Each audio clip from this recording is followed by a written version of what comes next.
इस वक्त पाकिस्तान में जो सियासी सूरत हाल है, आप बखूबी आगाह हैं जो कुछ चल रहा है, ख़ास तौर पर इन्वेस्टमेंट के मामले पर जो हुकूमत तगो-दौ कर रही है, लेकिन एक कंफर्ट जोन में हुकूमत आती हुई दिखाई दे रही है। आपको भी लगता है कि पाकिस्तान तहरीक-ए-इंसाफ का जो ऑनस्लॉट था 2022 में जो शुरू हुआ, जिस तरीके से ओवरवेलमिंग तरीके से वो छाए हुए नज़र आते थे सियासी मंजरनामे पर, वो अब टोन डाउन हो चुका है? आप एग्री करते हैं इस प्रोपोजिशन से?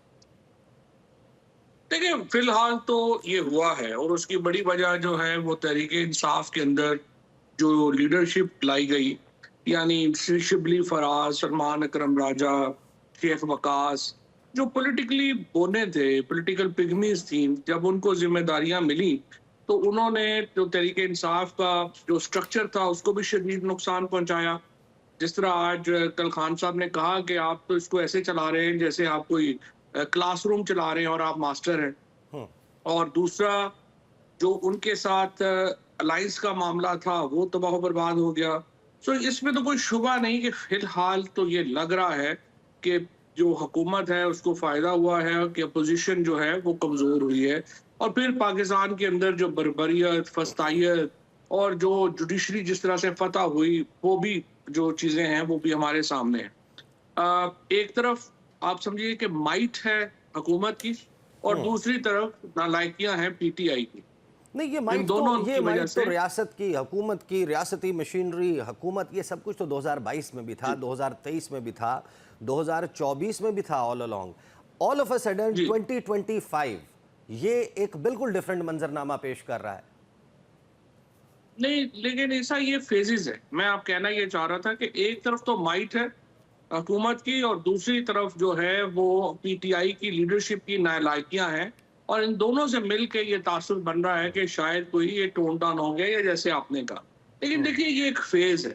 ये फेज जो है वो इसलिए गुजर जाएगी और आप दोबारा देखेंगे कि पाकिस्तान के अंदर जो एक इमरान खान की जो एक वेव है, या इस वक्त जो हुकूमत के चैलेंजेस हैं वो वापस आ जाएंगे। और उसकी वजह क्या है? उसकी वजह यह है कि जो फंडामेंटल्स हैं गवर्नमेंट के वो बहुत कमजोर हैं। हुकूमतें कभी भी अपोजिशन घर नहीं भेजती, हुकूमतें अपने बोझ के नीचे खुद ही गिरती हैं।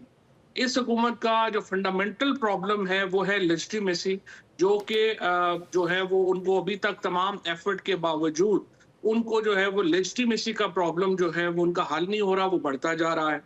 जुडिशरी में उन्होंने जो अमेंडमेंट्स की, अब 3 दिन पहले जो अमेरिकन सेनेटर्स आए थे, हालांकि ये दो इनमें डेमोक्रेट्स थे और एक रिपब्लिकन था, लेकिन इवन जो डेमोक्रेट सेनेटर थे टॉम सूजी, जो कि सरबराह है पाकिस्तान कॉकस के, और क्लियरली वो पाकिस्तान की एम्बेसी के साथ काम करते हैं, उन्होंने भी अपनी जो स्पीच यहाँ पे की उसमें उन्होंने कहा कि देखिए, आप 250 मिलियन की आबादी का मुल्क है, 25 करोड़ की आबादी का मुल्क है, तो इन्वेस्टमेंट क्यों नहीं आ रही आपकी?